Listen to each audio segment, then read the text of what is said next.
where normally we're going to run maybe 1 part of residual chlorine out of our holding tank. We put the carbon tank in bypass, put the water softener in bypass, jack that sucker up to about 6 parts of chlorine, run it through the house, let it sit for 4 hours, take the screens off of everything, because when you open up the bathroom, the bathtub faucet is nice and big, it looks like pudding coming out of it. Blah, blah, blah. That's what's going to come out of it, because you're flushing out their lines. Okay? Ron, does that clog up PVC too? Everything. It clogs up everything. It'll stick. I mean, it's just like glue in there. You can, when you cut, if you go into houses doing this and you add a system, when you're cutting into their pipes to attach it, save a piece of that pipe. It's the gooeyest, gummiest, I mean, gummy bears. Little kids just stuck gummy bears on. That's what it looks like. It's just gooey and just, it's bad. Okay, if it's black slime, probably sulfur. Oh, anytime you have iron or sulfur, you do run the risk of having bacterial iron or bacterial sulfur, which feeds off of the iron sulfur. Slimy black is typically bacterial, red is typically iron, and sometimes you have a mixture of both. You'll actually see both. Look around when you're at the well, look outside. Almost every system, every well system I've ever been to has a leak somewhere. I mean, either the hose bid's leaking, or the fitting over here is leaking, or the softener over here is leaking, or something's leaking out there. If you start seeing slime out to the well, guess what? You're probably going to see some slime in here. Okay? So look around the outside well. Then you want to go inside the toilet tank, because why? That airspace between the water level and the top of the tank is great. It's nice, it's cool, it's dark, it's got plenty of supply of water in there, the stuff bacteria loves. Okay? That's where you'll find your best indication of it. What are you doing in a brand new house? Flip a coin and call it in the air. You don't have a way of checking it. The only thing you can do is if the house has had water for more than 30 days, you can go back and check the toilet, or the alternative is to take a water sample and send it to a lab, and a lab will do it. But wait a minute, they just got a well permit. The county certified this well, right? It's good to go, right? What does the county check for? E. coli bacteria. Basically, if you drink it today and it doesn't kill you tonight, you're blessed. You got a good well. They don't care how much sulfur you got in there. They don't care how much iron you got in there. They don't care if you got iron bacteria or sulfur bacteria. You have E. coli bacteria? No. Good. You're good to go. That's how it works, guys. That's why people buy houses and they're going to get free water. Okay? And they build this beautiful home out there and they turn the water on and it smells like somebody crapped in their bathroom and the kitchen sink, and I mean the whole house stinks. They got sulfur. But it's free water. We got free water. Yeah, okay. It just happens. Ask if any chlorine products have been used. When you look in that tank, the woman just had chlorine tablets in there and she just ran out 3 days ago, but the tank is nice and clean in the back. Yeah, she's been using chlorine. That's what you would have done if you'd known that they had bacteria. You'd put chlorine over here so that they would have good clean water coming in the house. So you have to ask them if they have any chlorine products, tidy bowl, any of that stuff that uses chlorine is going to negate the iron in the back of their tank, or the bacteria in the back of the tank, so you're not going to have a real true issue. Ask them how long it's been there. This picture, like I said, I apologize, it's not a great picture, but on the standpipe here, you see that little ring around it? It looks like a little red flower there. That developed in 30 days. That tank was 100% clean 30 days ago. That's a high growth rate. Now, you go in a house that's 25 years old, you see the same thing. I'm not going to be too concerned. If it took 25 years to get to that level, yes, you got bacteria. It's not super critical. You've got a very slow growth rate. There might be some other products we can put in there rather than a chlorination system. If you suspect bacteria, the best thing is chlorination system. That's why I say try to get an idea of the growth rate. If it's building like crazy, you've got to put in a chlorination system. When you do the chlorination system, do you also put the carbon filter after that, or? Next page, when we get to that, is going to be the whole chlorination system where you go through a little diagram. Okay. Tannic acid. Tannins is dead vegetation decomposing at the bottom of the well, usually found near waterfront properties. There are over 1,000 different tannins in the state of Florida. Water is discolored, everything from a light yellow, like somebody peed in their water, all the way up to dark brown, like they flushed a commode after they went to number 2 and it didn't all go down, and they got dark brown water all through their house. Okay? I don't want to say shitty water, but that's what it looks like. There's no guarantee of removal. There's no one that I know in the industry that will give you any product that says, I guarantee you put this product on there, you're not gonna have any tannins, because there's over 1,000 different types. Inside that water softener there is called cation resin, which is positively charged ionic resin. Anion resin, which is white in color, I mean, the anion resin is about as white as that box right there, is negatively charged resin. That's what you use to remove tannins, okay? I've had pretty good luck with most of them. I tell the customer right up front, I cannot guarantee, nor knows any manufacturer, and if you know somebody that does guarantee it, please inform me, and I'll be happy to use their product. But I'm not going to guarantee the removal. I have a miniature, on the little softener, they call those puppies, little miniature softener, little miniature puppy of anion resin. So, same thing for iron test. You can run a miniature puppy, hook it up there, and just hold the water pressure through it, and get the water before and after. If you got 3 parts iron here, and you got nothing coming out of your puppy, chances are water softener will work. Same thing with the anion resin. If I've got discolored water here, I'll hook my puppy up to it, run it through the white resin, get a sample on the other side, look at it, it's nice and clear. I believe this is going to work. I don't like to believe, and usually when I try to do well water, I like to guarantee, I'm going to fix your water, you're going to be 100% satisfied. When I hit tannins, I say, look, all bets are off. I'm going to do my best. I'm probably going to reduce it. I may get rid of it, but I'm not going to guarantee that I can control your tannins, because it is decomposing vegetation at the bottom of the well. Well, are we at the end of the cycle? Is almost all that vegetation decomposed? Or did we just start decomposing, and it's going to get worse a long time before it gets better? I don't know. I can't see down 200, 300, 400 feet in the water. And this is all rare, right? We don't run across it very much. Usually, tannins, yeah. When you run a sample, and the customer will tell you, they'll build a house, it'll be close to a waterfront, $500,000, $1 million home. They'll have a nice, pretty white bathroom. And the water will run water for the kids. It looks like the kids peed in the water or pooped in the water. And she's not happy because she's got this brilliant white tub, and it looks like crap. And they can't get their water clean. They'll tell you, we got yellow water, man. Can you help me out? Well, yellow water could be this, which, yeah, we can probably help you out. Or it could be a form of tannin. Call it in the air. Maybe it will, maybe it won't. I don't know. I'll run it through my puppy. I'll let you know. A couple different ways to test for tannin. Take a white styrofoam cup, fill it up, let it sit overnight, dump the water out the next day. Tannins will stain the styrofoam cup. It'll permanently stain, just like putting a tea bag in there and it changes the color of water. Tannins will stain a styrofoam cup. I haven't seen a styrofoam cup there. You can, they don't recommend it, but I have done it in the past. Take a quarter cube of anion resin, throw it on top of the cation resin. You can mix the 2 resins and get pretty good results. I've done that in the past. I've also put on a whole nother anion filter. If you put on an anion filter and you're using chlorine, chlorine will destroy an anion resin. You cannot mix chlorine and anion resin. So obviously the anion resin will be the very last thing before it goes into the house. We want to go through a carbon tank, we want to go through a water softener, and then an anion filter, or at least a carbon tank, and then a water softener with a mixed bed.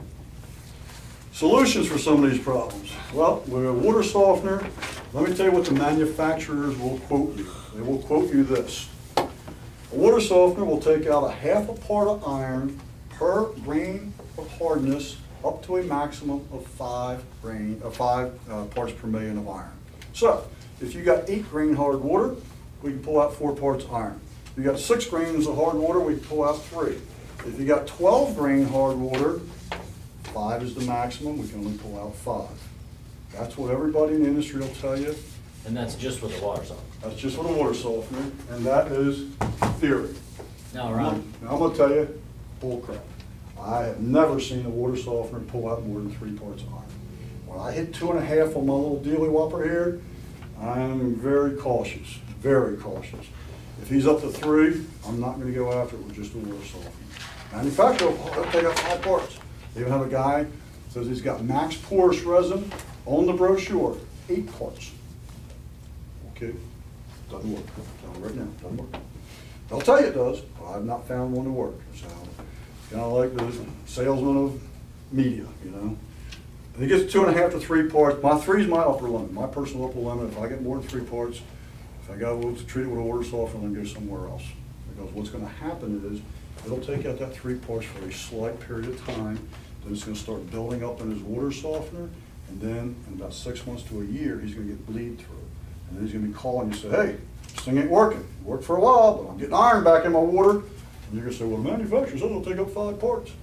I'm telling you, I'm going to help you guys. Aerator. I don't have my, I think my book's still in the truck. I meant to bring a picture of aerator. Hey, get that one? Picture of aerator? Got it. You say throw me the keys, I'll go get it. It's not in my car. Oh. It's in, now, my truck's done in the other vehicle. There's one on my desk somewhere, but I can't tell. The picture you gave me Yeah, the other day. yeah, yeah. It just looks like a little tank, guys, with the sprayer heads in it. It's actually a big tank. It looks on the picture, Mike's right, it looks like a little tank. That little tank is about this big around, it's about that high. Holds 160 gallons of water. The one I use has 160 gallons of water. And on the top, what they do is they run the water in, and they've got little pigtails, little sprayers. You got a pipe that comes in, and this thing is actually, let's look at it from looking down. Here's your big tank. Water comes in from over here somewhere off the ground. And what they do is they put a little sprayer, and this thing is actually shaped like a square, like this. And they'll put a sprayer here, sprayer here, sprayer here, sprayer here, sprayer here, and sprayer here. And what happens is when the water comes in, it hits these sprayers. Let's actually go to the other side. And it just sprays the water down. It's just a super sprayer. You got anywhere from 40 to 60 pounds of pressure coming in here, hits that sprayer. And the ones I use have a little curlicue, they call it a pigtail. The water actually spins around and sprays out. Remember I told you before, if you're spraying water, sulfur's a gas, what happens? It comes out. This thing has a lid that fits over it and has a vent around the top of it. It has little screens that keep the bugs out. A little screened in material about that big. If you stand next to that when the thing is spraying, it smells like somebody just crapped in their pants. I mean, you can smell the sulfur coming there out of big time. They will take out about 95% of it. The other 5%, because this tank is 160 gallons or so of water, you got 160 gallons of water sitting here, and about 95% pure, or 95% sulfur-free. Here's the picture of the one that I use. Pass that around. This is a complete system. It's got this pressure switch. There would be a pressure tank. Why is there a pressure tank? Because there's a submersible pump. If you have a pump, you need a pressure tank. So this one comes with a submersible pump, and you would have a pressure tank and a pressure switch. But that's the aerator. That one, like I said, is made by Action. I get them out of Trenton, Florida, and they work very, very well. Aerators will get rid of about 95% of your sulfur. Remember on the sulfur, I told you your upper limit for an aerator is 5. How do we know if it's got more than 5? Our wafer will have blisters. If it blisters up, and you'll see little bumps on it. Hey, look at that, it's got bumps on it. That means chlorination. Less than 5, I'll go with that. When you're testing sulfur, also realize atmospheric pressure changes. If you go on a really, really bright sunny day, not a cloud in the sky, man, I got a big high pressure, you left the weather, altimeter is 30.28 or 29, something like that, real high pressure. You test for sulfur, realize that even though you only got maybe a little smidge of it, it can vary by a part to a part and a half. Tropical storm comes through, that guy that had maybe a 0.1 could very well have a 1.2, 1.5 parts per million over on the other side, because it will react with atmospheric pressure. It's a natural process. The beauty of aerators, if they only have sulfur, that's the big bitch. The water stinks. I just want you to get rid of the smell. I don't care about soft water, I just want to get rid of the smell. And they have less than 2 parts of iron. Now you can put an aerator in with any part of iron you want, but air is also an oxidizing agent. Remember I told you if we take and we added bleach to this, which is an oxidizing agent, what's going to happen? It's going to fall out. Same thing happens with these sprayers. If you got more than 2 parts of iron, the inside of that tank will be more orange than Bobby's shirt there. I mean, in a week. It'll just look like someone took a spray painted the whole thing orange, everything will iron up. If the customer, as long as the customer can live with that, okay. If he says, nah, that ain't gonna work, my recommendation, if it's more than 2 parts iron, I don't put an aerator on there. I'll go with chlorine. If it's 2 parts iron or less, then I'll go with an aerator because it's not too bad. Okay. It oxidizes the iron, and that's why I limited 2 parts iron. All right, the other thing I have, and these guys sell a chlorine basket for like 30 or 40 bucks or something. I go up to my Pinch a Penny spool store and I get me a skimmer basket, a little plastic basket, put a little tie wrap on it. Tie wrap it right here, on here, put a little basket in there, take a 3-inch chlorine tablet, throw it on there. And every time this sprayer sprays, there's a little basket hanging here, a little 3-inch chlorine tablet on there, and every time this thing is spraying water, it hits, the water hits that chlorine and it drips. It's a chlorine drip down in here. Doesn't really do anything for the water, it makes the customers happy. It'll keep the inside of the tank a little bit more aesthetically clean, so it looks prettier if they ever pop the top off of it. So that's something you can do. Chlorine basket at Pinch a Penny will cost you 10 bucks. Chlorine basket, same exact thing for these guys, will cost you $30, $35 because it's water equipment. So if you want to put a basket in them, I do recommend putting baskets in it. Because then that chlorine water goes through a water softener, and guess what? Water softener is going to take out that drip by far. Last one we're going to talk about is a green sand filter. Green sand filter is the poor boy's way to everything. If you can't afford a chlorination system, we put in a green sand filter. Green sand is actually manganese media, and it has to be backwashed with an oxidizing agent. We used to use this stuff called potassium permanganate. It's an old product, and if you go to old houses and you see some crap over there that's purple, number one, do not touch it unless you want to be tattooed. That stuff, that potassium permanganate, when you get it on your hands, you're literally tattooed. I got pictures of a guy that went to a wedding, got his wedding pictures with his wife, and his hands are purple because he was dealing with potassium permanganate and didn't realize you can't wash that stuff off. It wears off. In about 6 months, it wears off. You'll have purple hands. Potassium permanganate, you can buy it. It's a hazardous material. As such, you can't dump it into the ground. Well, just like everything else, they backwash. So what do you do with your potassium permanganate? They throw it in the ground. Not legal, but that's what they do. Okay? So I don't use potassium permanganate. The big thing is, and this is not in my notes, but I probably should have put it in there. Note this, if they got green sand, and they're using potassium permanganate, the purple thing, you may not use bleach in your house. You may not use any chlorine products in your house. If you have a white load of laundry and your unit backwashed with potassium permanganate, and you added bleach to your t-shirts and your underwear and your socks, it will come out looking about this shade of brown right here. When you mix chlorine and potassium, it produces brown. It's just that simple. I had a guy call me up one time. He had 2 16-year-old twin girls come down to spend the summer with him. Loving father that he is, built this great big old, got an above ground pool, got the deck around it, filled it up with water because his kids are coming down this weekend. He had a potassium permanganate system out there. What do you think the pool people told him to do? Add chlorine. Called me up at 10 o'clock at night. He says, my swimming pool looks like a great big giant cup of iced tea. Fix it. I said, yep. I said, get rid of that potassium permanganate, that purple thing out by your well. How'd you know I had one of those? Because that's what made your tea. You added chlorine to potassium permanganate.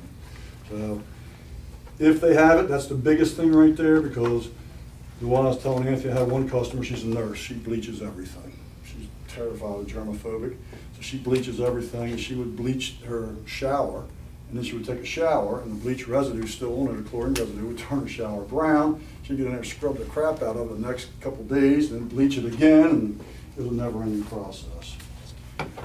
So that's the big thing on there. Oh, most of these things, like your softener, when it refills and adds water back to the salt tank, it's soft water. It's soft, clean water. When a potassium or a manganese filter, green sand filters, when they add water back to the potassium, it's raw water. And as such, it makes like a putty or a paste. This hard water mixes with either a liquid or powder potassium, and it screws up the works. These things will clog, and they'll call you every week because the damn thing doesn't work. So you can use an oxidizing agent like chlorine. That's what I do. If I have to put in one, the guy is broke. I mean, it's a single mother. She's got 2 kids. She's working 4 jobs. She don't have the money, but she wants this thing fixed. The cheapest thing on the market is a green sand filter. And instead of using potassium, They make a pot feeder. A pot feeder is about yay big, about that high.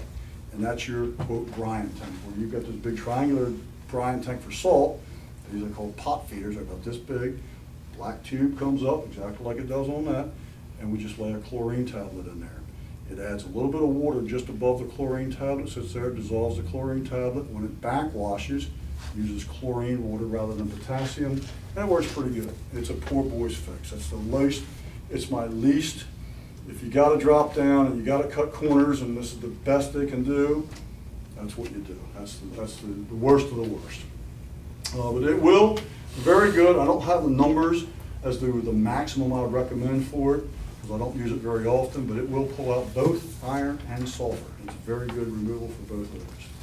Last, chlorination system. If you got this picture here, kind of follow along with me on this thing. CDC is a dechlorination system, and what we're going to do on that is it's a catch-all. When people don't want to know anything about well water, they just want to fix it.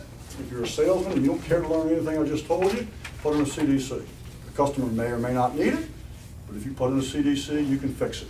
I don't care how much bacteria, I don't care how much iron, I don't care how much sulfur. I can fix all three of these with this, okay? As I said before, you start with the pump. The pump pumps the water into the pressure tank. Pressure tank builds up the pressure, cuts it on and off. The next picture is an acid neutralizer. Skip that because most of the time you're not going to be adding those. But the other file that I have, our IT guy had a little trouble printing it, so we printed this one. If you had an acid neutralizer, that's where it would go. If you had low pH, it would go before everything else because we want to raise the pH to make the chlorine more effective. The next thing you have is a 15-gallon chlorine tank. 15 or 35 gallon. They sell 15, 35, and 50. I usually go with a 15-gallon chlorine tank because I want this to be exhausted every 30 days. I want the person going out there no more than every 45 days adding new chlorine.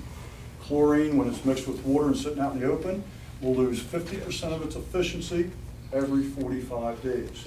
I went to one lady's house, 80-year-old woman. She probably didn't use 10 gallons a month in water. She's got a 50-gallon drum of bleach water out there, and I know this thing hasn't been filled in 4 months. If you start off with liquid chlorine, which is 10% strong from a swimming pool, some people, their neighbors will tell them, use bleach. You can get away using bleach. Well, if you look on the side of bleach, it's either 5.25% strong, or if it's ultra-Clorox, it's 6% strong. In 45 days, liquid chlorine drops to 5, Clorox drops to 2.125. 5.25, half of that's 2 and 3 eighths of it. Whatever half of 5.25 is. Okay, 60 or 90 days later, look what you got.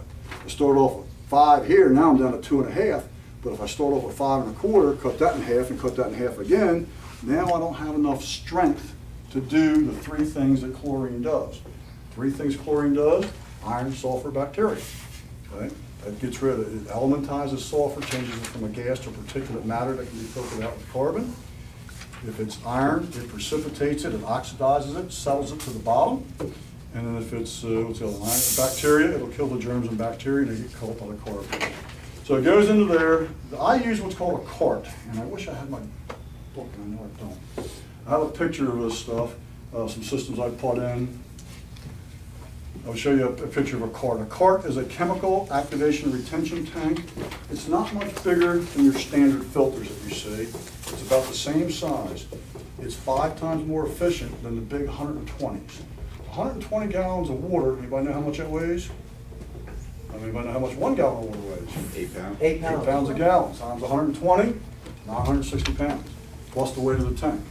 That's heavy. Where are we sitting it? Outside. Where? Usually in a field. There's a field, sand. Put 1,000 pounds on sand, it shifts, it sinks, it boos. Now you crack the fittings up here and it leaks. Okay? So that's why I use the cart. The cart has a bigger, wider base. It's 5 times more efficient, so I can get away with about 50 gallons of water as opposed to 120 gallons of water, which is a big difference in weight. Then it goes to a flow switch. The flow switch on the top, what that does, you have power, you plug one into the wall, it comes up to the flow switch. When water goes through the flow switch, it compresses a micro switch, turns the pump on, turns electrical energy on to the chemical feed pump, which I don't have a pump on there. I'm sorry, there should be a pump on there, a little chemical pump that sucks the chlorine out and then injects it into the water. But your chemical pump only works when water is flowing. okay? There's 3 different types of chemical pumps. Stenner, Unidose, and Chemtech are the 3 major manufacturers. They all have pros, they all have cons. They all have different prices. The big thing on all this stuff here in front of you, everything has a different warranty. The chemical pumps, Stenner, Chemtech, Unidose, 1 year. Best you're gonna get on any of them. They're expensive. Some of those pumps are almost $500. So it's $500, it's guaranteed for a year. Sorry, you need it, I got it. They make it, that's their rules, not mine. So that's after the flow switch? Yeah, well, the pump should go over here before the cart. Because the water gets injected, it would be over on this side. It goes in before the cart. You inject the chlorine before the holding tank. What a cart is a holding tank. Because chlorine needs time to do its magical 3 things. Typically, it needs about 5 minutes to oxidize, elementize, and kill germs and bacteria. Iron, sulfur, and bacteria get taken care of about 5-minute contact time. If you didn't put it on a flow switch and you turn your pump on, it would just sit there and pump all day long. It would pump all your solution out. Once we do everything, elementize, oxidize, and kill germs and bacteria, if you've ever shocked a swimming pool, what happens? You throw a bunch of shock in there, it turns real cloudy. Then you run it through the filter, a couple days later, poof, it's crystal clear. Well, here's your pool filter, that's your carbon tank. Anything that comes over here, your iron, your bacteria, dead germs and cells and all that, everything gets killed over here. If it doesn't settle to the bottom where you can take it out of a drain, then it flows through, gets caught in the carbon tank. The carbon tank, the first 6 or 8 inches of your carbon bed is like a 40 micron filter. That's where it traps all of this crap from here. Then that's why we backwash the carbon tank. Remember, we backwash it, we send the flow down, we lift the bed up, all this crap in the first 6 to 8 inches gets bent over good. That's what that carbon tank's purpose is. The other purpose of that is on these holding tanks, right on after it comes out of the holding tank, I'm always going to put a hose bib. That's a test port for residual chlorine. We want roughly 1 part of chlorine coming out of this tank. So let's say, for example, that we got iron, sulfur, and bacteria, and I don't know how to measure this, but let's just grab a number out of the sky and say we need 4 parts of chlorine to take care of these 3 problems, okay? How do we know that we're putting 4 parts in? Well, because we're going to put 5 parts in and measure 1 part on the backside. So it really doesn't matter what I need here. I want to put enough in to do what I need to do and have 1 part left over. Okay, everybody with me on that? Very, very important, because here's what's going to happen. That 1 part of chlorine that's left over goes into the carbon tank. What's carbon do? Takes out chlorine. So we have no chlorine going into our sulfur. Okay. Now, 2 conditions can exist, actually 3 conditions exist over at this point here. 1, you ran out of chlorine back here. Your pump broke, your line broke, your injector's clogged. You're not getting any chlorine in there at all. You test it at your test port, and it's clear. No chlorine, pretty simple. They're going to have stinky water if they had sulfur before. Item number 2, you test it and it's clear, but they don't have smell. Well, if you needed 4 parts, and you put in exactly 4 parts, what do you have left over? No. 0. So what's your test show? Clear. So you could be putting in some, but it's just exactly the right amount. It just so happens that you're actually taking care of business, but you're not showing any residual. So try to always put in 5, have that 1 part left over. The other extreme end of it is, this thing went crazy over here, the flow switch stuck on, you test it, and they've got 15 parts of chlorine coming out of here. Chlorine will not work if it's not strong enough, or if it's too strong. They're 2 extremes. If you got 10 or 15 parts of chlorine coming out of here, the chlorine will actually bind to itself. When you drop your OTO in there, out of your thing to test it, it'll actually look something like this. It'll clump. The chlorine will clump. It'll be brown, and it'll clump together. That's when your chlorine, you know that little test meter where it goes yellow, yellow, kind of get brown? Well, you're up here somewhere, okay? And it ain't gonna work. They're gonna have sulfur, they're adding chlorine. The guy says, well, you know, I noticed I smelled sulfur, so I figured I needed chlorine. So I dumped, 5 gallons of chlorine in here. You don't need 5 gallons of chlorine. It's so strong now it's not working. So Those are your two extremes, really. I don't like using chlorination, dechlorination systems, but you do. If it's bacteria, you have to. It'll take care of all your problems, but it is labor intensive, maintenance intensive. That guy becomes, if his name is Smith, you tell him you just named this Smith Water Treatment Plant. Because if he's not gonna do the maintenance, you need to do the maintenance. Actually, Anthony needs to do the maintenance. If he's not gonna maintain it, tell him right up front, if you're not gonna maintain this, don't waste my time and your money, because it will not work. Chlorine, you have to be adding chlorine every month. The chemical feed tanks, or the pumps rather, they have either a tube in it that pumps the chlorine in, or it'll have a diaphragm. They wear out. Every year, you're gonna have to do maintenance on this thing. The carbon, if you run, there's a certain number, don't hold me to this number, but carbon will only pull out so much chlorine that it gets exhausted. Let's say, for example, again, grab a number out of the sky, that a cube of carbon will take out 1 million parts of chlorine. And let's say you're running, as advertised, 1 part of chlorine through here, residual. How many gallons of water do you get on your carbon tank? Takes out 1 million parts, you're putting 1 part in, how many gallons of water do you get? Million. Okay, suppose you screw up and you're putting 10 parts of chlorine in there. Guess what? Carbon's still gonna take it out. Now you're not gonna get 1 million gallons of water, you're gonna get 100,000. 100,000 gallons of water, typical family of 4s, you use about 4 to 6 gallons. Say 5 gallons in 20 months, you're out of carbon. It's burned up, it's exhausted. What's the average family use, did you say? About the family of 4 is gonna use 4 to 6,000, somewhere in there. A month? A month. I haven't done the math of 4 days times 30 days or Was whatever. yours 1,000? My water bill was, Look at your water. I did, we did my water bill. How many, and what did you use? 2,500. For what, family of 4? Mhm. They don't shower. You don't have any teenage daughters, do you? No, not at home anymore. Teenage daughters will double that number, trust me. Sure. Trust me. They do. They get in there with, women take long showers and they do their hair and all that kind of stuff and shave their legs. Guys, we get in, splash and get out, you know. I had a teenage daughter, trust me, a teenage woman. But the normal family of 4 is right around 4 to 6,000 gallons is the average. If you did it mathematically for computations, when I'm trying to figure out, because you always get asked this question, how much salt are you going to use? Well, do your arithmetic, take 43,000 gallons, divide it by your hardness, that's how many gallons you're going to get per regeneration. Can we just tell them to get their water bill? Yeah, we can do that too. But that's not going to tell you how much salt, it's not going to tell you how much salt they're going to use. How many gallons they use and figure out the hardness, right? Still not going to tell you. Yeah, well, you have to know how many gallons. They're going to use 6,000 gallons a month, so how much salt they're going to use. Right. Well, it depends on their hardness. Right. You use 6,000 gallons, your water's 20, It's just a change. okay?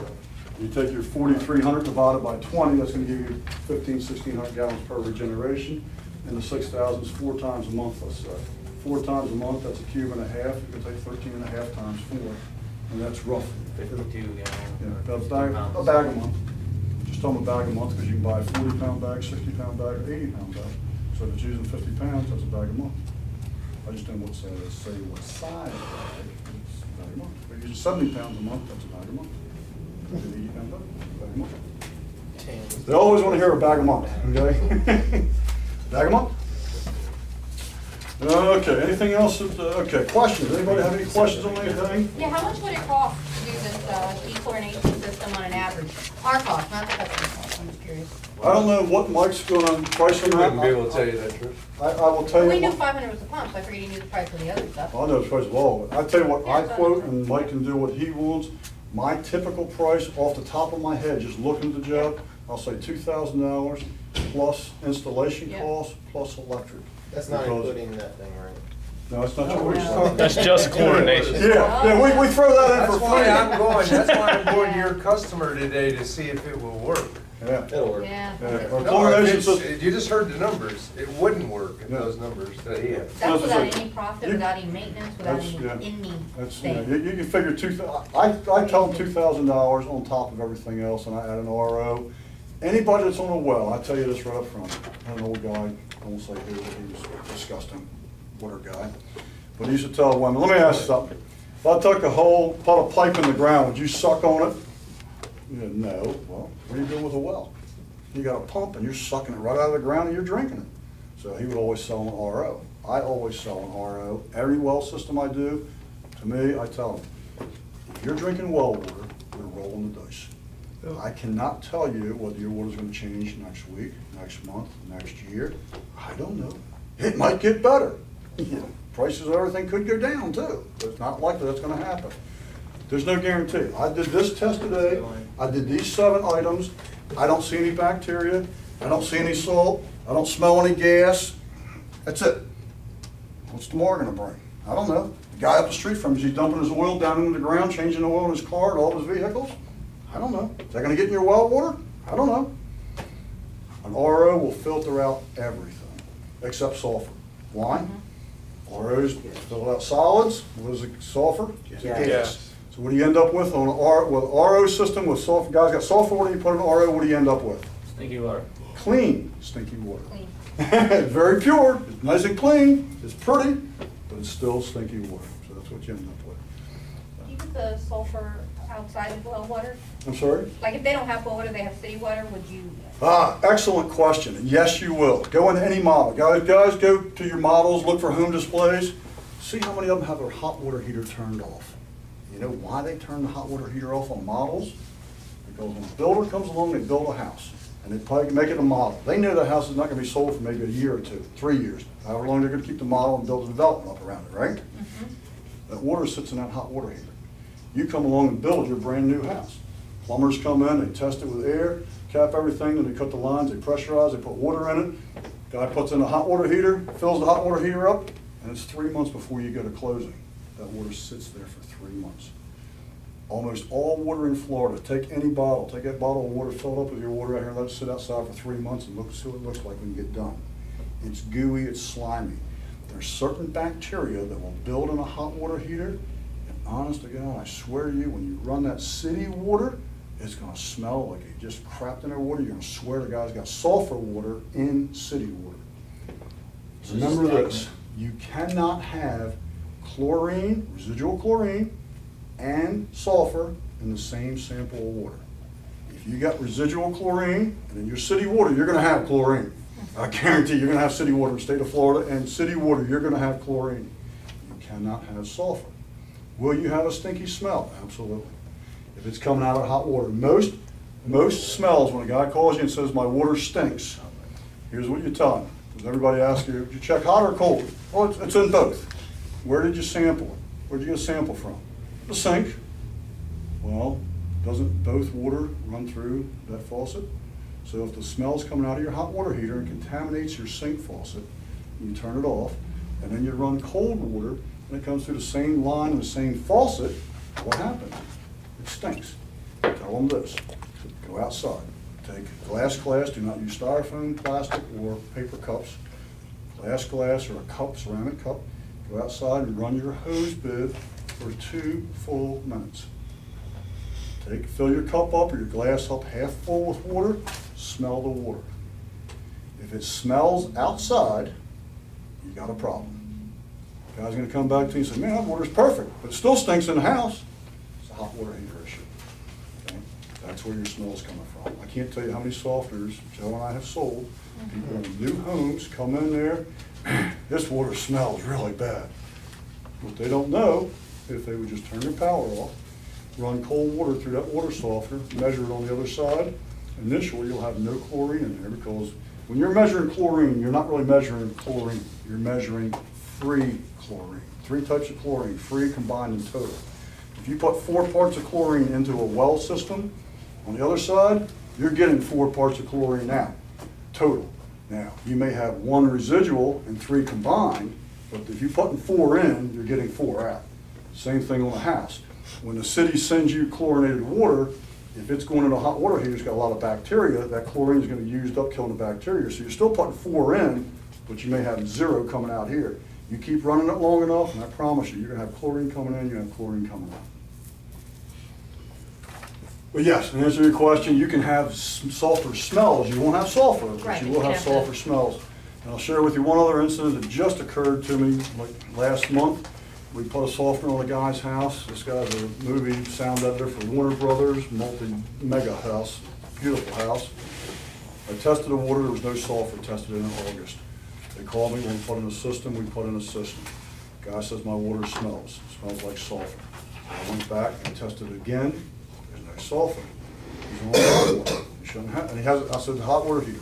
Same thing I told you, hot water heater, right? Got a tankless system. I don't have a hot water tank. Mine's a tankless system, heats it up automatically. Now I'm really scratching my head, what the hell? So I always, on mine, and Anthony will tell you, on the outs, coming out the discharge line of the softener, I put a hose bib right there. Somebody tells me they got a problem, I don't need to go in your house. I want to know what's coming right out of that softener, right there, 6 inches after it comes out of the softener, I want to see it. I had one on there. I go up, I tell him, I said, go get a glass, go through the whole same thing, go up there, he goes out, he said, man, your water is clear, and there's no smell. But I want you to come in my house. I walk down to his house, we go in his garage, you got a utility sink, turns it on, gets a sample of water. Oh, it's terrible. Come to find out, there's a certain glue that they use with CPVC, that's your yellow pipes inside construction. There's a certain glue that mixes with certain minerals in the water, and it will produce a smell that is exactly like sulfur. That's what it is. So I called the lab. I have a watershed lab. If you guys, I'll give you a number.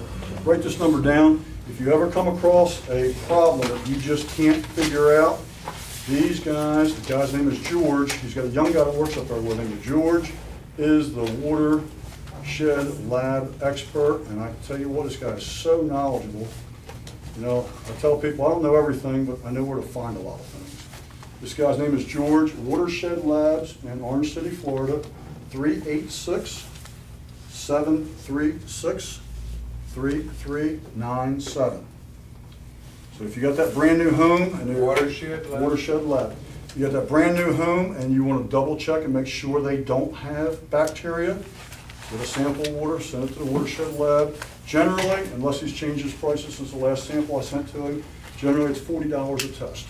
So if you want to know if he got bacteria, you can take a sample, send him up, charge the homeowner $50 for shipping and handling, mail it, send it up there, and that guy will come back and tell you, yes you do, no you don't. If you got bacteria, you need a CDS. He says it's clear, I don't know water softener can be done with it. Any other questions for Ron? Kind of a little bit of a time frame, and I want to ask Ron a couple of questions on some stuff myself that I want to show you guys. But a little overwhelming, right? Okay, you understand the difference? Stay in the subdivisions and work in residential water. We don't have to deal with all this. Okay, that's the first thing. You got that?